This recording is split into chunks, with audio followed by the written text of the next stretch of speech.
The voice on the tape was hers, but it wasn't. Candy Jones spoke, then didn't.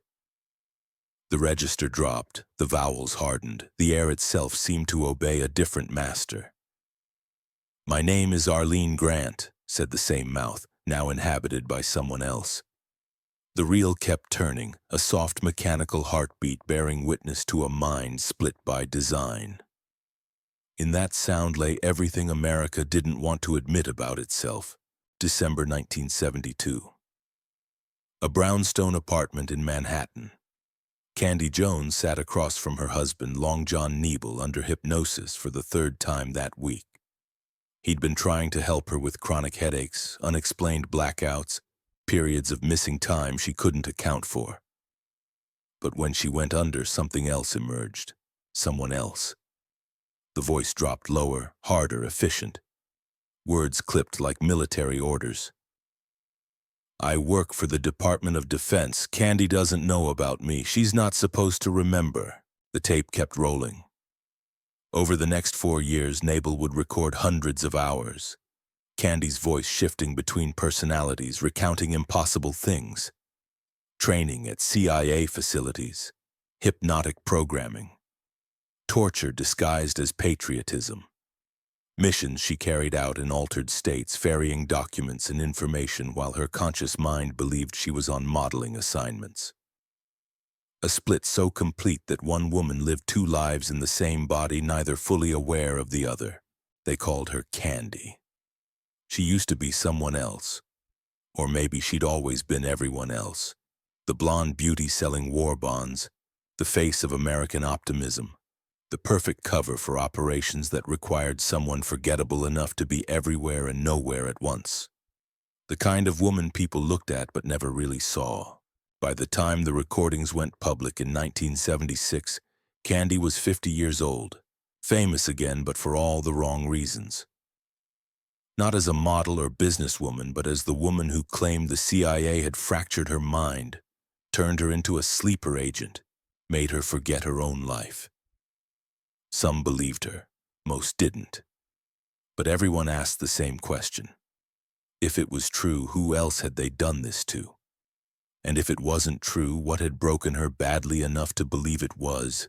What happens when you can't trust your own memories, or the face you see in the mirror? She grew up where poverty was currency and beauty was the only way out.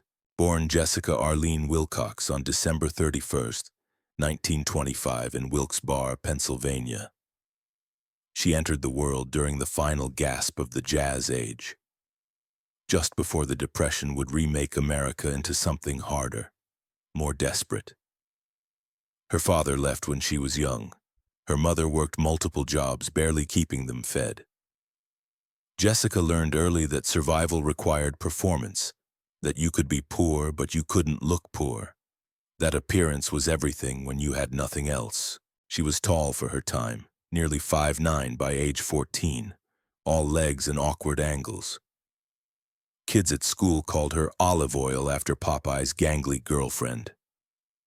But her mother saw something else. Potential.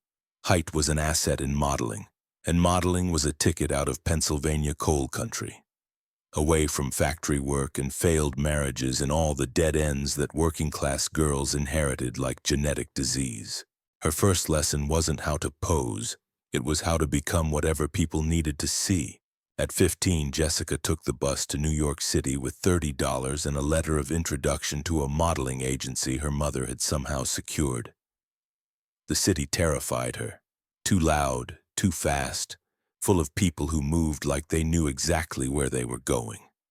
She almost turned around at Port Authority. But then she thought about Wilkes-Barre, about the mines and the poverty and her mother's hands worn raw from cleaning other people's houses. She kept walking. The agency liked her immediately. Wholesome, they said. All American. They changed her name to Candy Jones, something sweet, memorable, non-threatening. Jessica Wilcox disappeared. Candy Jones took her place. The transformation was methodical. They taught her to walk with books on her head, to hold poses until her muscles screamed, to smile through discomfort and exhaustion. They taught her makeup and hair and how to make $5 look like 50 if you wore it right. But mostly they taught her that her body wasn't hers anymore. It was product, billboard, whatever the client needed it to be. You learned to separate yourself from your image, to see your face as object rather than identity. Otherwise, the work would destroy you.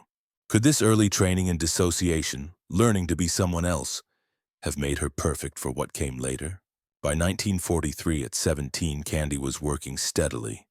Catalog shoots, magazine spreads, print ads for everything from soap to cigarettes. The war was on, and American magazines needed images of wholesome beauty to remind soldiers what they were fighting for. Candy's face was everywhere. Vogue, Harper's Bazaar, Look Life. The blonde girl with the warm smile and the patriotic fervor. America's sweetheart, though she'd never had a sweetheart, never had time for romance when every waking hour was work. She volunteered for the USO almost immediately after Pearl Harbor. Entertaining troops felt like obligation, the least she could do when boys her age were dying in Europe and the Pacific. She traveled to bases across the country, singing badly, telling jokes worse. Just being present so soldiers could look at something pretty before shipping out to places they might not return from. The USO work caught government attention. A beautiful woman who could travel anywhere, who soldiers trusted, who had access to bases and officers' clubs. Useful. Someone approached her in 1944. She never said who, not in any recording that survived. But they made an offer. Keep doing what you're doing, but sometimes carry messages, documents, things that need to move quietly. Nothing dangerous. Just helping the war effort in a different way. Patriotic. She said yes. How could she not? The war had turned everyone into potential spies, potential saboteurs, potential heroes. If modeling and USO work could serve the country, why not go further? She made rebellion profitable by becoming exactly what they wanted. The late 1940s were Candy's golden age. The war ended, she'd survived, and her career exploded. She was one of the most photographed women in America, the face that defined post-war femininity, elegant but approachable, glamorous but wholesome. She appeared in campaigns for every major brand, walked fashion shows in New York and Paris, became the standard by which other models were measured. In 1946, she won the title Miss Personality USA. Not for beauty exactly, but for that ineffable quality of seeming genuinely delighted to be wherever she was, talking to whoever she was talking to. The crown came with appearances, endorsements, more visibility. She smiled through all of it, the perfect American woman, the dream girl who made everyone feel like they knew her personally. But the more famous she became, the less real she felt. She'd look at magazine covers, her face, her body, her smile, and feel nothing. That wasn't her. That was Candy Jones, the construct she'd built to escape Pennsylvania. But who was Jessica Wilcox underneath? She couldn't remember. Maybe there was no underneath anymore. Maybe the performance had replaced the person. She wrote in her journal in 1948, "I spent my youth teaching girls to walk straight while I learned to live bent inside. Every photograph was a rehearsal for erasure." In 1949, she opened the Candy Jones modeling agency in Manhattan. If she had to live as a construct, at least she could help other women navigate the industry with more support than she'd had. She was a good teacher, demanding but fair, drilling girls on posture and presence while also warning them about photographers who expected more than modeling, about agents who saw them as merchandise, about how to maintain some core of self when everyone wanted to reduce you to angles and measurements. The agency thrived through the 1950s. Candy trained hundreds of models, many of whom went on to successful careers. She expanded into fashion shows, corporate events, promotional work. She was brilliant at business, at reading cultural trends, at understanding what brands wanted and finding girls who could deliver it. She became wealthy, respected, proof that models could be more than pretty faces. They could be entrepreneurs, professionals, women with agency. But alongside the legitimate work, other things continued. The government contacts from her USO days never quite disappeared. Sometimes she'd be asked to carry packages to certain people, attend certain parties, report back on conversations. Nothing dramatic, just small favors, patriotic duties. She never questioned it. This was the 1950s, Cold War paranoia everywhere, and if the government needed help, you helped. Then the trips started. 1955, 1956, 1957. She'd be sent to model for military catalogs, or so she was told. She'd fly to locations, do shoots, fly back. But increasingly there were gaps, days she couldn't account for. She'd leave her New York apartment Monday morning and return Thursday afternoon with no memory of Tuesday and Wednesday. She'd find receipts for hotels she didn't remember checking into, photos of herself at locations she'd never visited. She asked about the gaps. They told her she was stressed, overworked, that memory problems were common in women her age. She was barely 30. They suggested she see doctors. The doctors gave her pills for anxiety, for sleep, for the headaches that had started appearing with increasing frequency. The pills made the gaps worse. Behind the smile everyone photographed, was there a control nobody saw? Yes, though she wouldn't know it, wouldn't be able to know it, for years. The training had been sophisticated, built on research the CIA was conducting through Project Artichoke and later MK Ultra. They'd learned that certain people were more susceptible to hypnosis, particularly people who'd already developed skills in dissociation, in being multiple versions of themselves. Models were perfect candidates, actors. Anyone whose profession required inhabiting different identities. The process was gradual.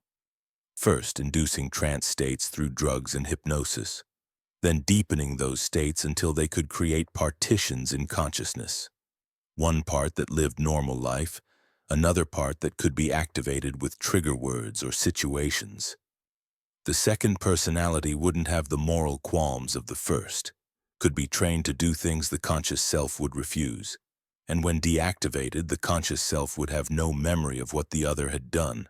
Candy's second personality was named Arlene Grant. Created or perhaps excavated from some latent part of Jessica Wilcox that Candy Jones had buried. Arlene was efficient, unemotional, followed orders without question. Arlene traveled to places Candy never knew about, met people Candy never saw, carried information Candy never accessed. The perfect courier because she didn't know she was one. The programming required maintenance.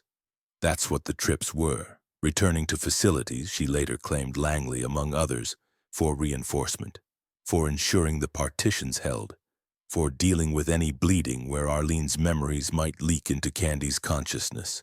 The headaches were side effects. The gaps were expected.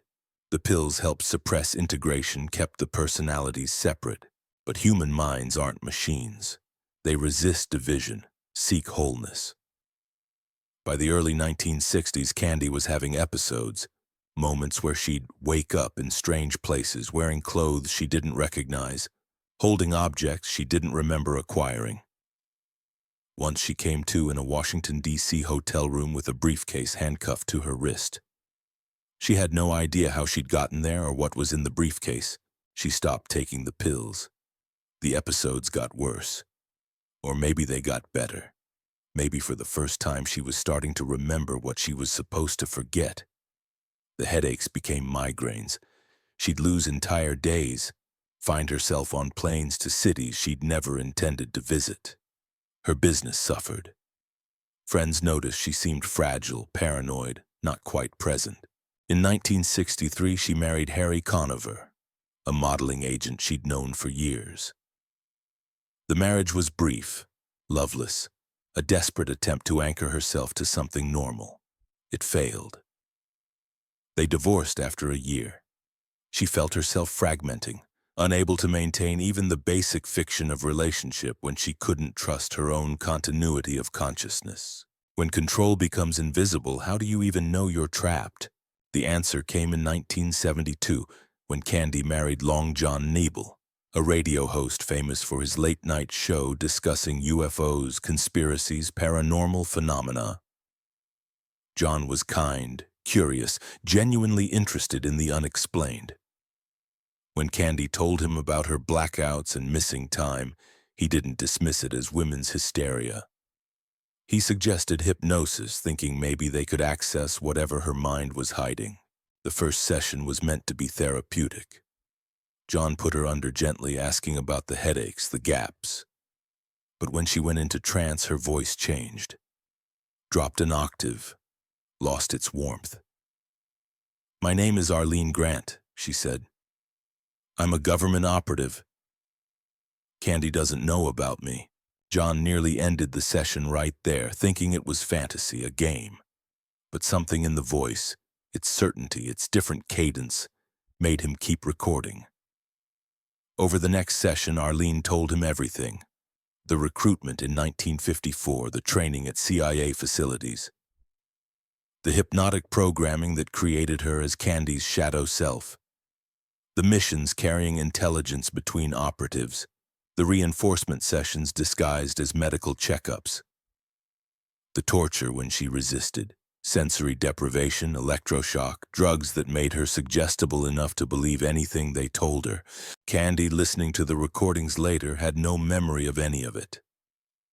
But certain details, dates, locations, names, aligned with the gaps in her consciousness, the mysterious trips, the unexplained absences. She remembered being in Washington in 1958, but not why. She remembered waking up in a CIA medical facility in 1960, but not how she got there. Arlene filled in the blanks. Those were programming sessions. They were maintaining the split, ensuring Candy never integrated the memories of what Arlene did. They called it a case closed. Her friends called it impossible, or the saddest truth they'd ever heard. But how do you close a case when the evidence is the mind itself? John was careful. He knew how insane this sounded. Mind control, CIA experiments, split personalities, the stuff of bad spy novels, not reality. But he also knew Candy. She wasn't delusional. She wasn't seeking attention. She was terrified, trying to understand why her life had holes in it, why she kept finding evidence of a second existence she couldn't remember living. He contacted researchers, psychiatrists who'd studied dissociative disorders in government programs. Some dismissed it entirely. Others were intrigued. A few said quietly that they'd heard similar stories, that CIA experimentation with hypnosis and mind control wasn't conspiracy theory. It was documented, just not publicly. In 1975, Senator Frank Church began investigating CIA abuses of power. One program that came to light was MK-Ultra, started in 1953, aimed at developing mind control techniques through drugs, hypnosis, torture. The CIA admitted the program existed, admitted destroying most records in 1973 to avoid scrutiny, admitted conducting experiments on unwitting American citizens. They released some documents but claimed most were lost. Candy's story suddenly seemed less impossible. If the CIA had been conducting mind control experiments for 20 years, if they'd used drugs and hypnosis on people without consent, if they'd created programs specifically to fracture consciousness, why not her? She fit the profile. Photogenic, traveled constantly, had government contacts, access to people and places. She was perfect. In 1976, journalist Donald Bain published The Control of Candy Jones, based on the recordings and interviews. The book was explosive. Some dismissed it as fraud, accusing Nebel of fabricating the story to boost his radio ratings. Others saw it as confirmation of government abuses, proof that MK-Ultra had been even more extensive than admitted. The debate consumed media for months. Candy herself gave few interviews. When she did speak, she was careful, measured. "I don't know for certain what happened to me," she'd say. "I know there are gaps. I know I was involved with government work I can't fully remember. Whether it was exactly as Arlene describes, I can't prove, but something happened. Something was done to me." She didn't die because she spoke. She died proving speech isn't the same as freedom. The publicity took its toll. Some modeling clients dropped her, uncomfortable with the association. Old friends distanced themselves either because they thought she was lying or because they believed her, and that was worse. The CIA never officially responded beyond standard denials of any wrongdoing. But Candy noticed things. Phones that clicked strangely, mail that arrived opened, cars that seemed to follow her. She pulled back from public life. The agency continued, but she was less involved, letting staff handle day-to-day operations.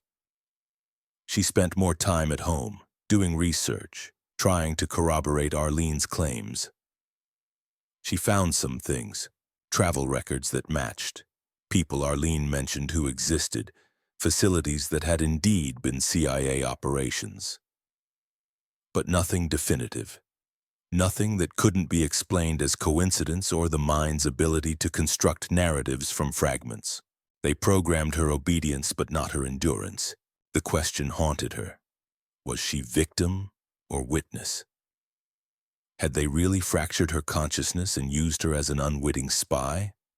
Or had trauma, childhood poverty, wartime stress, the pressure of maintaining a public persona for decades created a dissociative disorder that manifested as elaborate false memories? Both explanations were terrible. Both meant her mind wasn't entirely her own. She stopped posing for light and started painting it. But light doesn't always reveal truth. For decades, Candy had been looked at, photographed, studied, admired, objectified. The camera had been her medium, her prison, her livelihood. But now the medium had changed. She was no longer image but voice, no longer something to be seen but something to be heard. The tape recordings became her testimony, sound replacing sight as the form of evidence. From beauty captured on film to consciousness captured on magnetic tape, from object to subject, from image to witness, her final years were quieter.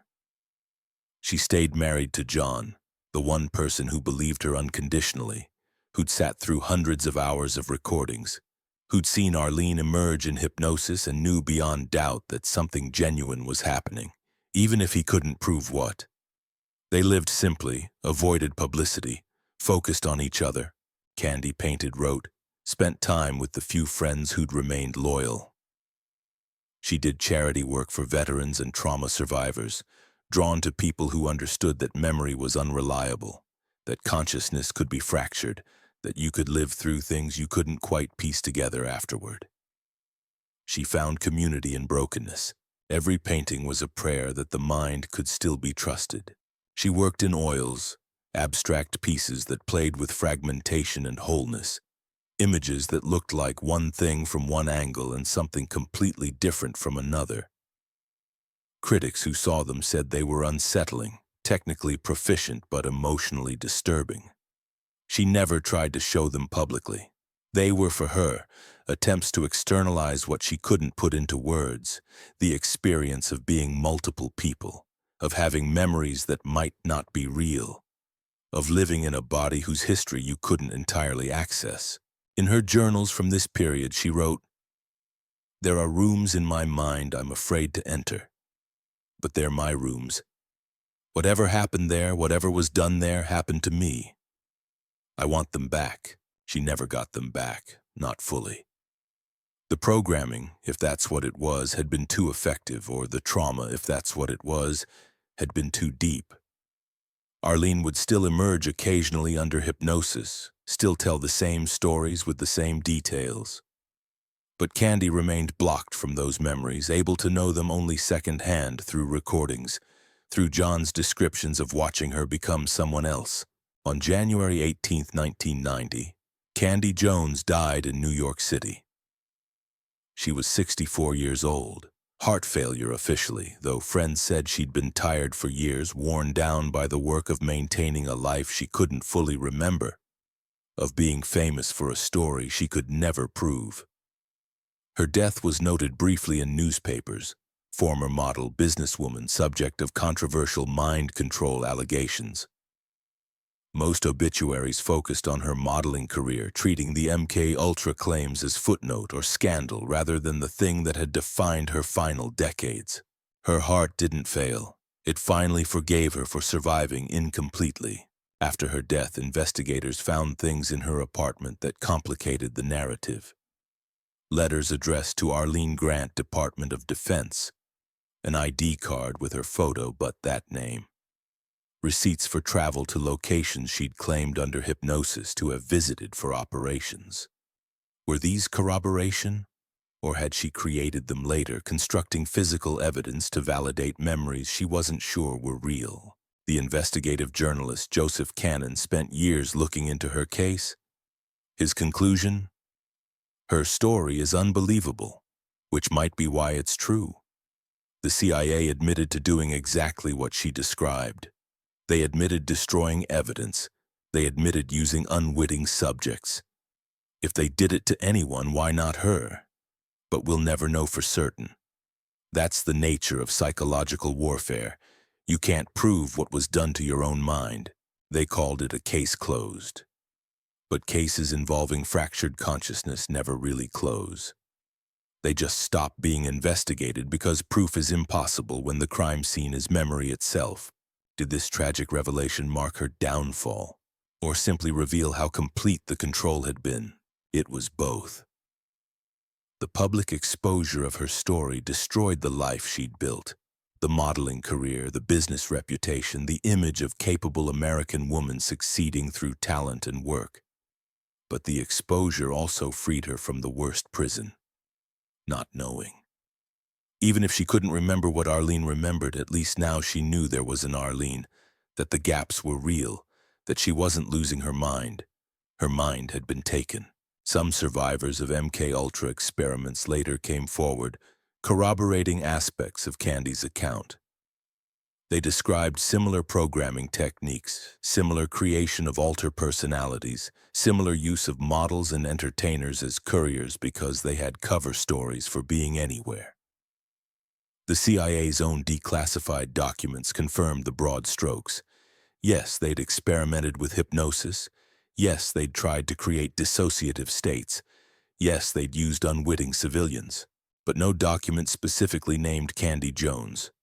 No proof existed that would satisfy a court. And that absence might have been intentional. If you're going to fracture someone's consciousness, you don't keep records that could expose the operation later. Plausible deniability requires actual deniability. Candy's legacy became a kind of Rorschach test. Conspiracy theorists saw her as proof of government evil. Skeptics saw her as tragic case of false memory. Psychologists debated whether trauma could create such elaborate narratives. Intelligence historians noted that her story, true or not, revealed genuine anxiety about what governments might do to their own citizens in the name of national security. But for people who'd survived similar abuse, whether from government programs or other sources of systematic trauma, Candy represented something simpler: the possibility of speaking, even if no one believed you, even if you couldn't prove it, even if the system that harmed you had covered its tracks so thoroughly that your own memories became questionable. You could still say, something was done to me. I don't have all the evidence. But I know. Addiction taught her what fame never could: how to sit with uncertainty. Candy had never been addicted to substances. The pills she'd been given were prescribed, part of the control mechanism. But she'd been addicted to something else. Certainty. The need to know definitively what had happened to her, to prove beyond doubt that Arlene was real, that the programming had occurred, that she wasn't delusional or attention-seeking or broken. Her final years forced her to surrender that need.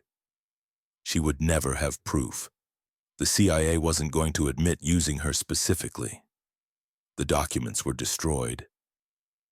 The operatives who might have programmed her were dead or protected by classification. She had recordings, memories, corroborating details, but not proof that would convince skeptics. Learning to live without certainty became its own form of recovery. She stopped trying to prove her story to people who'd already decided she was lying. She focused instead on the people who believed her, who'd had similar experiences, who understood that trauma and control don't always leave evidence that others can see. She built community with survivors rather than wasting energy convincing doubters. In one of her final interviews, she said, "They taught me to kill memories, but memories don't die. They wait. Mine waited 20 years, and when they came back in someone else's voice. That tells you something about how fractured I was. Even my own memories felt like they belonged to someone else. Can anyone ever truly escape from being split? No. Not when the split was that deep, that carefully constructed." Even after integration therapy, even after years of work trying to merge Candy and Arlene into a unified consciousness, traces remained. She'd sometimes catch herself speaking in Arlene's clipped tone. She'd have skills she didn't remember learning, weapons handling, surveillance techniques, languages she couldn't consciously speak but that would emerge in dreams. Her body remembered what her mind couldn't access. Friends said she was two people until the end. Candy, warm, engaged, interested in others, and someone harder, more vigilant, who'd surface when she felt threatened, when old triggers activated programming that should have been erased but never quite was. The government had made her a sleeper agent. She'd woken up, but sleep and wake were no longer binary states. She existed in perpetual twilight, never fully one or the other. The psychiatrist who worked with her longest said, "Candy Jones proved that the self is more malleable than we want to believe. We think of identity as solid, continuous, owned. Her case demonstrated it could be divided, programmed, stolen, and even when she reclaimed it, the seams were still visible. She'd been broken and glued back together, the cracks showed. Were these final years acts of surrender or courageous resistance? They were resistance." Every day Candy chose to keep speaking, to maintain that something had been done to her even without definitive proof, was an act of defiance against a system that relied on silence. The CIA's power came partly from secrecy, from the assumption that victims would be too traumatized, too discredited, too uncertain to speak. Candy spoke anyway. She wrote letters to senators, to journalists, to researchers. She shared her recordings with anyone who'd listen. She testified before informal tribunals investigating CIA abuses. She became a resource for other survivors who'd started having similar fragmented memories, who wondered if their own gaps were natural or created. She built networks of witness when official documentation was impossible. Her absence became its own kind of evidence, one you feel before you see. After Candy died, the debate about her case continued. More MK-Ultra files were declassified. More survivors came forward. The picture that emerged confirmed the CIA had indeed conducted extensive mind control research, had used hypnosis and drugs to fracture consciousness, had employed methods exactly like those Candy described. Whether she specifically had been a subject remained unproven, but the possibility moved from fringe conspiracy to documented historical fact. Her modeling photos from the 1940s and 50s circulate online now, found by people researching MK-Ultra, shared with captions like, "The woman they erased," or "Beauty is cover." There's something unsettling about those images now. Her smile seems less innocent, more constructed. Viewers project onto her what they know came later, that this face might have been mask for operations she'd never consciously agreed to, that her career might have been cover story for something darker. But others see in those same photos someone who survived, who was used as tool by her own government and still managed to piece together enough of herself to testify, to warn, to witness, who chose to be known as the MK-Ultra woman, rather than stay silent and be remembered only as 1940s model, who valued truth over reputation even when truth destroyed her. Maybe that's what resistance is, A negotiation with erasure, one recovered memory at a time. Candy's case file, such as it exists, is still classified. Researchers file FOIA requests and receive heavily redacted documents or outright denials that records exist. The CIA maintains it destroyed most MK-Ultra evidence in 1973. Whether Candy Jones appears in the surviving fragments is unknown. The few former operatives who've spoken publicly about the program either don't recognize her name or refuse to comment. But absence of evidence isn't evidence of absence, especially when the program's explicit goal was to leave no evidence, to create couriers who couldn't betray operations because they didn't consciously know they were part of them. Candy's story is compelling precisely because it matches what the CIA admitted doing while remaining unprovable in its specifics, the perfect result of a program designed to gaslight its own operatives. She left behind the paintings, the journals, the recordings. Her agency continued briefly after her death before closing.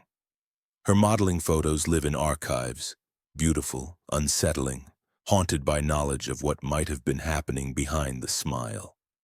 And she left behind a question that still hasn't been answered. If this could be done to her, who else? How many other faces in magazines and movies might have been covers for fractured consciousness? How many other beautiful women were made into weapons they didn't know they carried? It was, and that was enough. In her final journal entry, dated 3 days before her death, Candy wrote, "I used to think knowing would set me free. But there's no knowing with certainty. There's only deciding what you believe and living with that belief even when others doubt. I believe something was done to me. I believe I was split. I believe Arlene is real as any part of me can be real. And I believe that despite everything, I survived, not whole, but here. That survival, fragmented, questionable, incomplete, was its own victory." She'd been programmed to forget. She remembered or created memories that felt like remembering, which in terms of subjective experience amounts to the same thing. She'd been split to protect operations. She testified publicly about those operations even without proof. She'd been turned into a weapon. She spent her final years helping other survivors realize they weren't alone, weren't crazy, that there were reasons their lives had holes in them. Somewhere in some archive there might be documents that name her, orders activating her for missions, reports on her programming's effectiveness, medical records from reinforcement sessions, photos of her in places Candy didn't remember visiting. Proof. But even without it, her story functions as testimony, not legal evidence, but human witness. She said this happened, and whether or not it happened exactly as she described, the fact that she believed it happened, that her mind was fractured badly enough to create an entire secondary identity complete with memories and skills, proves some profound violence occurred. The tape kept recording. Her voice, then Arlene's voice, then her voice again. Shifting, uncertain, trying to piece together a life that had been deliberately shattered. In the final recordings, you can hear her crying, asking why they did this to her, whether she'd ever be whole. John's voice responds, steady and kind. "You are whole, Candy. You're just whole in a different way than most people. You contain multitudes. They made you that way, but now you own it. When loyalty to power demands the death of self, is obedience still patriotism? And if memory can be programmed, what part of us is truly free?" Candy Jones never fully answered these questions because they may be unanswerable. But she lived them honestly, refusing to pretend she knew less than she did or more than she could prove. She existed in the uncertainty, in the gap between victim and witness, between truth and manufactured memory. And she spoke from that gap, giving voice to an experience that by design wasn't supposed to have a voice at all. The scariest prisons are the ones inside your own mind. But even those prisons have cracks. Light gets in, and sometimes, if you're lucky, your fragmented self finds a way to speak through those cracks, to tell a story that shouldn't exist, to be an impossible witness to your own erasure. The reel keeps turning somewhere, even when the projector stops. Candy Jones proved that even when they control your memories, even when they split your consciousness, even when they make you forget, some part of you remembers. And that part, however small, however doubtful, is enough to resist.